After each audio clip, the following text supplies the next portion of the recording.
വളരെ സന്തോഷം. ആദ്യം ഉള്ളൊഴുക്കിനാണ് മികച്ച സിനിമ എന്ന് അവാർഡെന്ന് പറഞ്ഞപ്പോ തന്നെ നല്ല സന്തോഷമായി. കാരണം അത് ഞാൻ പ്രതീക്ഷിച്ചിരുന്നു. തീർച്ചയായിട്ടും ക്രിസ്റ്റോ ടോമി എന്ന് പറഞ്ഞൊരു ഡയറക്ടർ അത് അർഹിക്കുന്നു, ആ റൈറ്റർ അർഹിക്കുന്നു.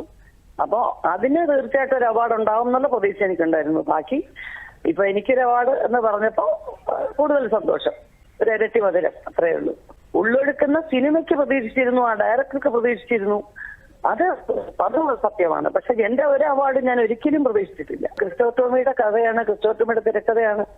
ആ സിനിമയിൽ അഭിനയിക്കാനായിട്ട് എന്നെ വളരെയധികം ബുദ്ധിമുട്ടി, അത്രയും എന്താ പറയുക, എന്നെ പൊക്കിയെടുത്ത് കൊണ്ടുപോയി അഭിനയിപ്പിക്കാന്ന് പറയുന്ന പോലെ നിർബന്ധിച്ചാണ് ചെയ്തത്. ആദ്യമായിട്ടാണ് ഒരു ഫുൾ ടൈം ഇങ്ങനെ ഒരു കരയുന്ന ഒരു ക്യാരക്ടർ എന്ന് പറയുന്നത്. ഞാൻ കുറച്ച് വർഷത്തിന് ശേഷം എനിക്കിത് മനസ്സായിട്ടുള്ള ഒരു ബുദ്ധിമുട്ട് ഞാൻ പറഞ്ഞിട്ടും കേൾക്കാതെ എന്നെ വിളിച്ചു കൊണ്ടുപോയി അഭിനയിപ്പിച്ചത്.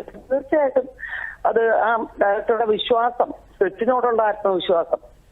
അപ്പോ അതിന് ഞാനത് ആ സിനിമ ആദ്യം, ഞാൻ ഇതുവരെ സിനിമ കണ്ടിട്ടില്ല, അതിന് ഡബിങ്ങിനെ പോലും കണ്ടിട്ടില്ല.